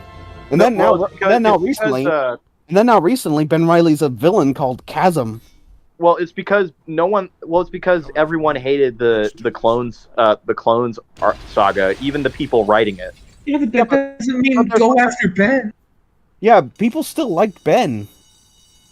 In fact, I think it's because Ben was the clone that he had the loophole of his spider sense working on Venom. Yeah, that was actually a thing. Ben's spider sense could work on Venom because he was the clone. Yeah, because Venom never attached to Ben Reilly, so he would. Yeah, but you know what symbiote did attach to Ben Reilly at one point? Yeah, I know. Yeah, he managed to get the Carnage symbiote on him, and that's how Spider Carnage came into existence. Okay, to be honest though, that was legitimately like one of the most interesting design choices I've ever seen, and also legitimately when I first read that as a kid, it legitimately scared me because it's just about how decent the drawing of it was. The reveal of Spider Carnage. Yeah, where it's like you see Carnage's mouth all over Spider-Man, and it was like, oh, it was really cool. Yeah, and that's how they were able to do the Clone Saga in the animated series that much better, because they also combined it with the Spider Carnage storyline. Yeah. Although I will say, I thought the design for Spider Carnage was better in the comics. Fair point. Yeah. Well, yeah, it was still Todd McFarlane at that point. I think it was under Todd McFarlane that Carnage was created. Yeah. For reference, this is the image I'm referring to. Yeah, that's Spider Carnage.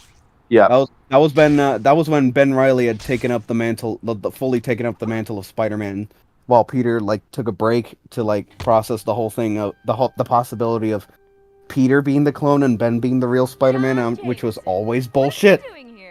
Yeah, and then this was the design from the TV show, which I think is not as good. I think it's just the mouth. He's got a beard now.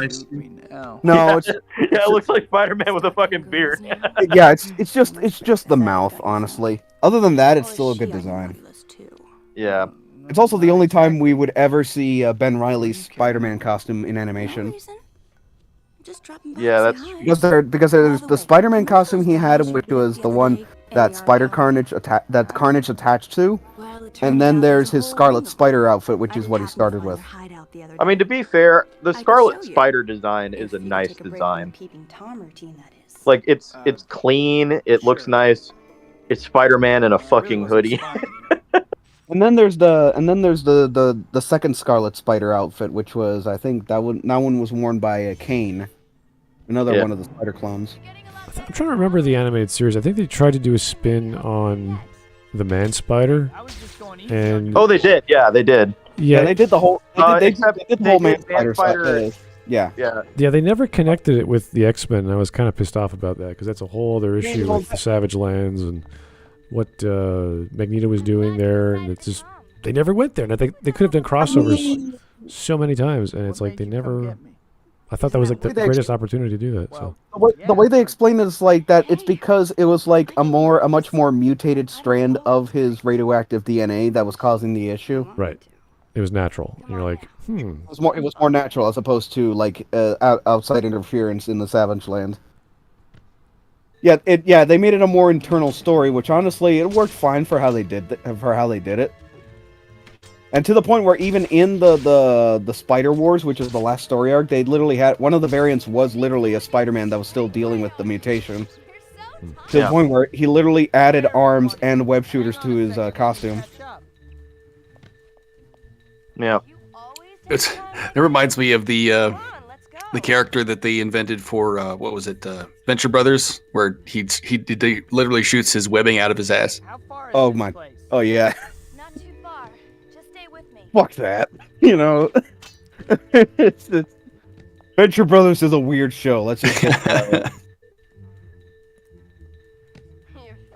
It's like, and it was only after Kevin Conroy died that I realized, yeah, he was in that show too. Wonder Man. Or He was Wonder Man, yeah. Now, for the Venom movies, are they trying to set something up for like Lethal Protector? I mean, it kind of. I mean, basically, the end of the second movie basically made it Venom Lethal Protector. Yeah.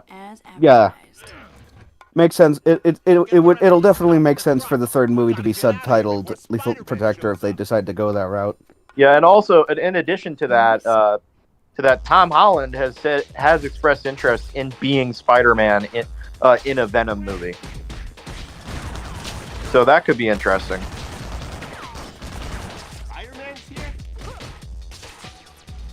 And I mean, plus Tom Holland just recently re-signed to be Spider-Man for I think like 6 more. Like I do want to say that last guy that I pounded, that his friends shot him to death. Look at all the bullets flying. What the hell is this? Also, there is a token somewhere around here. Ow!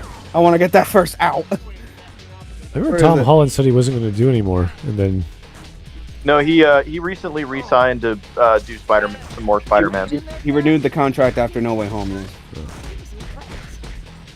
Which personally, I mean, I'm happy with that, just because, like, even though No Way Home is an absolute masterpiece, I think it set it up to where it needed a follow-up film. Yeah. They get health. Nope. Yeah, that's. And I mean, like, I don't want to be cock teased again like I was with Amazing Spider-Man 2. Yeah.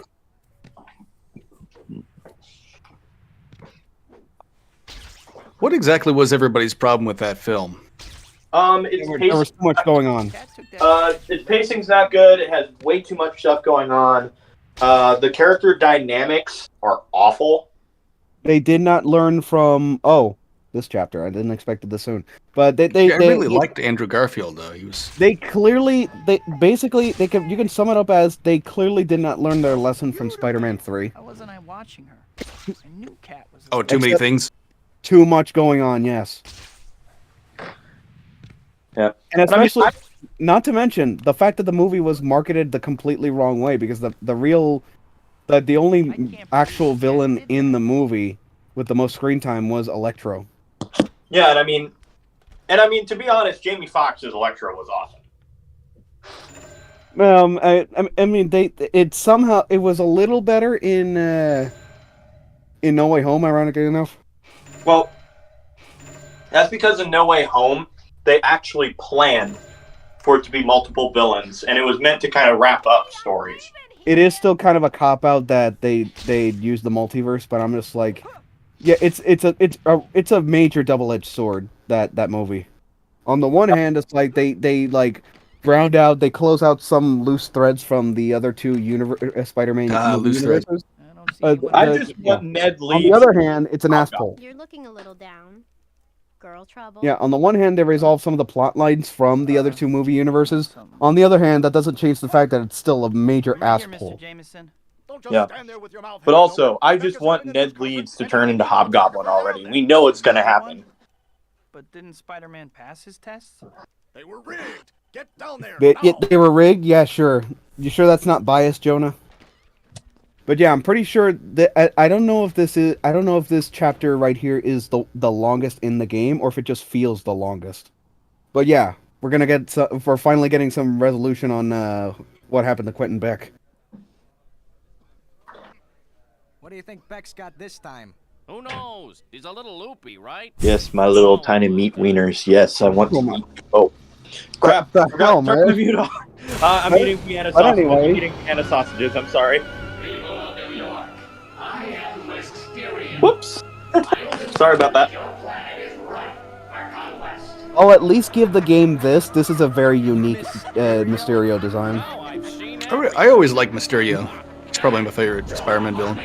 Yeah, honestly, the only game I don't like Mysterio in is actually the original. Is actually the PS1 game. I think he doesn't really serve a point being there. Well, he's the one that stole the device at the beginning, but it's like that they only use him as a one-off. They don't really give him a major role to play, even though he's the catalyst for that story starting. Yeah, and like either way, and I mean honestly, like how they incorporated Carnage as the final boss was kind of a cop-out in my opinion. In the Amazing Spider-Man 2, I would say yes. No, I'm talking about PS1. Well, in PS1 they had an entirely original invention. It's like Monster Hawk, which is okay, that was cool. The Carnage symbiote. About, like, that is the final boss. It's just a chase final boss. Yeah. But it's like that's it's Octavius combined with the Carnage symbiote. Kind of. I guess it was kind of to harken back to Spider Carnage in the comics, except with a villain instead of with Spider-Man. Yeah, another one I think is interesting is like with the PS1 game is the touchscreen. Well, I do like that they went with more of an alien theme with Mysterio in this game. Yeah, it's just like for me, it's really weird because like replaying it recently, I'm like, some of these villains just kind of show up for no reason. Mysterio? Like the first boss of the game is Scorpion. And what game? In what game? Oh yeah, in PS1. In PS1, like the first boss is Scorpion, and it's and it's kind of, and basically the only reason he's there is because, you know, I gotta go save J. Jonah Jameson. You know, the reporter. Thank you.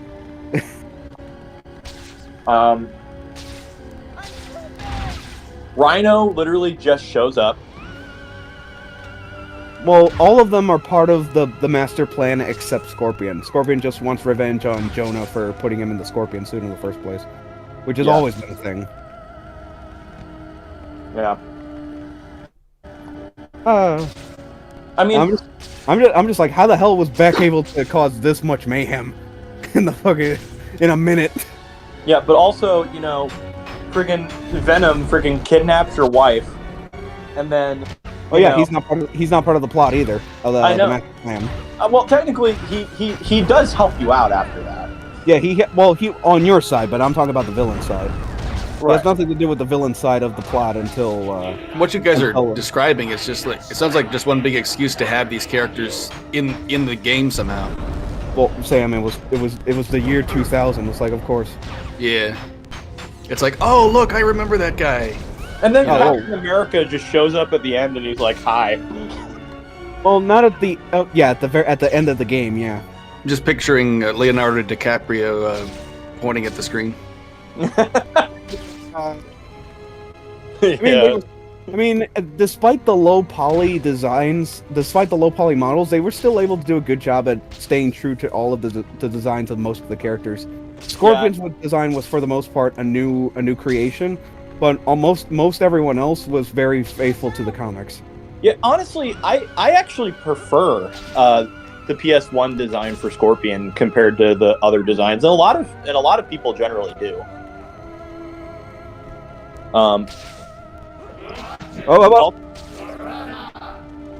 Yes, Evil Dead, or Army of Darkness, rather. But in all honesty, I really, really want to see a Spider-Man movie where Matt Gargan shows up and becomes Scorpion. Yeah, we've never had that. Yeah, I mean, like, because let's see, we haven't had Kraven the Hunter, we haven't had Scorpion. We're technically gonna have Kraven in Insomniac Spider-Man 2. That would be cool. I mean, he's in Spider-Man 3, the video game. We haven't seen Chameleon. Oh boy, just wait until you guys see what Mysterio's done with the Statue of Liberty. Oh my god. I'm going to put my face on the $1 bill. Well, he puts. I gotta stop by a Spidey store to heal up because I am at 0 health right now. How am I still alive? The power of bullshit. The Spider Mart. Spider kata, whatever that style is called. The martial art he had to learn. Yeah, it's all the Was way that in. the style that what's his name? I think it's the way of the spider. I think. Yeah, and it can't be replicated by who's I can't remember. Taskmaster can't replicate that, right? I believe he can't. I think so. No, Taskmaster can't, and it's the only style he can't, and that's how Spider-Man was able to defeat him. Yeah, because the only reason he had to learn the way of the spider was specifically because he had lost his spider sense in that story. A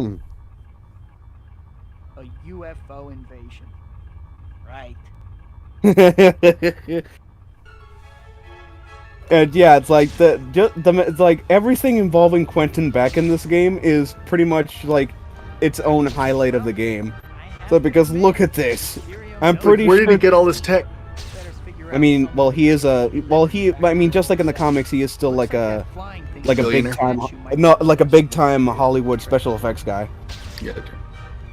This is well before we had commercially available drones and holographic projectors, all kinds of other things. Well, comic books are weird. We've said that before. Well, they're also somewhat topical. I mean, the whole thing with his getting his powers from nuclear radiation, that was the big thing back then. It was like everything was nuclear energy. Look what he's done to the statue. He's turned it into himself. Man, what a cock.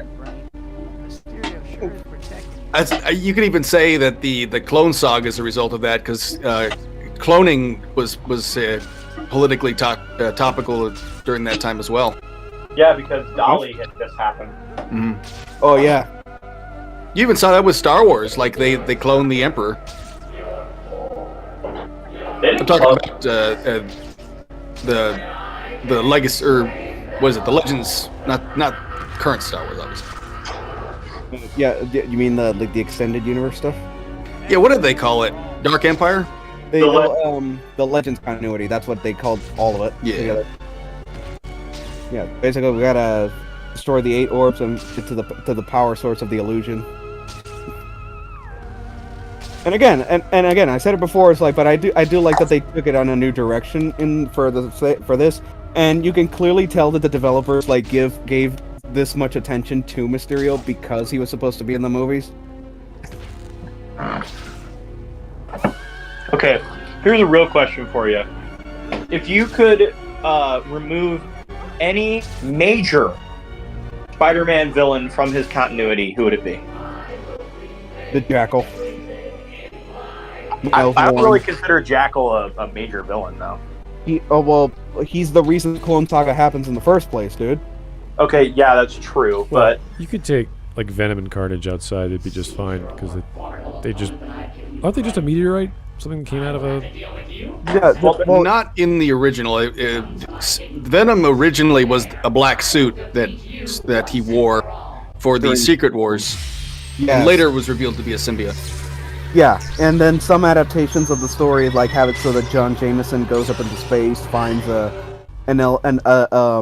rock. Yeah, but then he also becomes Man-Wolf. Yeah, well, not in the cartoon, no, at the very least. It's like in some versions they have John Jameson go to space, find a mineral called Promethium X. It turns out to have the symbiote inside of it. He brings it back to Earth, not knowing what it actually is, and then Spider-Man finds it. I mean, yeah, but also in most continuities where that happens, he becomes Man-Wolf. This is just it's moments like these that I just love. And then you thought it was trippy before, just wait. We have one more stop.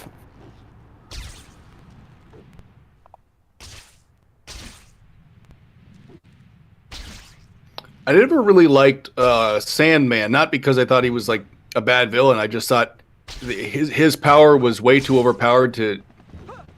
And yeah, I think it's cool where Spider-Man takes advantage of him, but the extent of his power just seems like he should be able to do a lot more than he actually ever does. It's like, I know it's an Elseworlds, but Sandman did manage to kill Spider-Man, what was it, during the Marvel Zombies event? Yeah, it's just one of those superpowers where it's like, you think, why doesn't he do this with that? Or what, I have the same gripes about like Green Lantern, where Green Lantern seems like he should be able to do anything, and he just limits himself to little toys. And then there's also, you talk about Sandman, but then there's also Hydro Man, which is the same thing, but with water. Yeah. Yeah, and let's not forget, Superman, the guy who can literally do fucking anything. Yeah. Well, And literally is like the definition of clickbait in comics. Well, Superman speaks for himself at this point. To be fair, Superman was not as powerful as he is now. Yeah, absolutely. Well, I mean, and I would say, I think the only fictional character comparable to Superman right now, I think, is the Doomslayer from Doom Eternal. Yeah, I remember watching some of the really old Superman where like a tank shoots him, and he actually like gets stunned and knocked out for a few seconds. Like he doesn't die, but he doesn't take the damage from it. He does still suffer the knockback. Yeah. Yep, this is the extent of Mysterio in this game. They just go weirder and weirder. Who walks like a man. Silence. Prepare to meet your end in my Funhouse of Doom. Funhouse of Doom? I thought you were an alien. Silence. As I was saying, even as we speak, I am watching you from my hidden control room. This feels like Arkham City, just 10 years younger. Well, to be exact, 15. Yeah. Well, 15 younger than Arkham Asylum. Looks like something out of Banjo-Kazooie. Yeah. Pretty close. Well, the whole clash in designs, that's the entire point. And also, in terms of enemies, it's like Mr. Hop and Hack right here. It's like the breakout hit of the game in terms of the enemies. It's literally called Mr. Hop and Hack. And also, pay attention to the eyes. Like, they literally follow you all the way. I could get a shot on there. It's like... That's... You play this as a little kid, this would be nightmare fuel. They even follow you inside. Look at that. Look at this place. Let me guess. You're trying to make the cover... Also, that portrait on the right is actually Mysterio's classic design. I do like that detail. Oh, the Wikipedia page. Is it from the Wikipedia page? I don't know. I think that's the Wikipedia page. The front portrait page. right here. It's upside down, but it's like that. This one right here. Yeah, I think that's. Well, maybe not. Probably not, but that is still the classic design. I do like that they acknowledged it. Learn the true meaning of terror in my funhouse of doom. Wielding clowns? These are like stock ghost laughing sound effects. Better be careful. So much for you. You know, it's really funny. I remember having way back in the day one of these. You remember those stuffed toys? You slam them on the ground and they make noise. Yeah. Yeah, there was a ghost and it made the exact same sound as these things did. Kind of reminds me of those hammers. Squeak? The same thing. Are you talking about the squeak that they make when I hit them? No, it's like they. Oh, the laugh. Yeah, that. Oh, okay. We're having like a ghost, and it. Yeah, it didn't activate until you. I can't remember what they're called, slammers or something.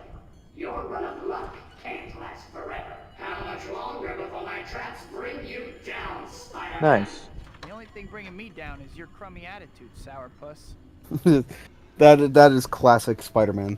Also, it's like there he is right there. It's like wee. This game is weird in all the right ways. Well, it feels like a Mysterio comic when he does crazy weird stuff. Oh, fucking lootless. This section right here is pretty much the Scarecrow sequences from Arkham Asylum. It's pretty. It's like I never put it together like that until the Smudtalk. It's like, yeah, this is the Scarecrow sequences. All we need is him lamenting over his death of his uncle. Okay. Well, we have evil reflections. Is that close enough? I need to figure out how to get out of here so I can find Mysterio and knock some sense into that domed head of his. Oh, this is great. What was that? Oh, that was. Now, there's apparently, I've read on GameFAQs and on other places so many times that apparently when you... Hold on.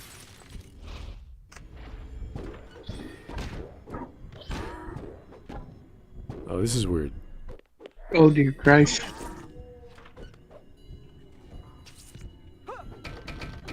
Is this the part where he would question reality? Am I hitting myself? Did I ragdoll myself? Am I dead from my whiplash? Am I really in a video game? Spider-Man really 10 feet tall and made of Gumby? I'm Gumby, damn it. Hey, that Spider-Man had parachute pants. You wear pointy ears to sci-fi conventions, don't you? Ooh, burn. All the people who go to sci-fi conventions.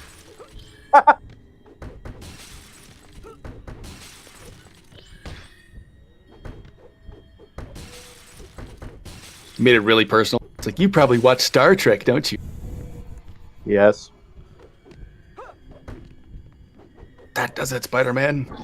You've crossed the line. Nuts. Sorry, it's like I had to take a call there.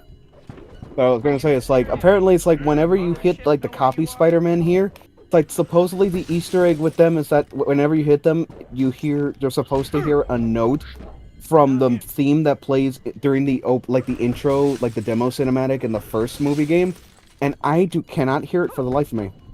I'm pretty sure someone was trolling when they wrote that. Okay, there was clearly a guy there and he disappeared. Looks like I found the exit. Finally. And I think that's the fastest I've ever cleared that room, despite the copycats. A hologram. Why should I be surprised? You may have foiled my plans this time, Spider-Man, but I'll be back. I'll get you next time. Alright. Well, we're always going on 2 hours, guys. You want to close it up there, or what? This should be the end of the chapter, yeah. Okay. Let me see if I can leave. No, at least get the stereo thing where you knock off. If I never see another car, No, I don't think we'd be able to get there. No. That's later. But yes, that is the end of the chapter. Yeah, so It'd be kind of cool if they remastered this. Hold on, let me see what the chapter. Oh, this is the transformation of Octavius into Doc Ock. Should we do this one or cut it off? We could do it another day. It's all right. We got lots of time. All right. That'll be to be continued right there. Yeah, why not? Okay, guys. Well, thanks so much for chilling out with Gingaman and myself and everyone else. Always fun to geek out on a particular topic that's not related to like someone else's opinion, because usually when we cover stuff on Smudtalk or Smudcast, it's usually like one guy's crazy ideas, and we're just sitting there going, no, that's wrong. No, you don't know the story. No, you don't know the character. You're wasting our time. So it's just us talking, which is always fun. So appreciate that. Thank you.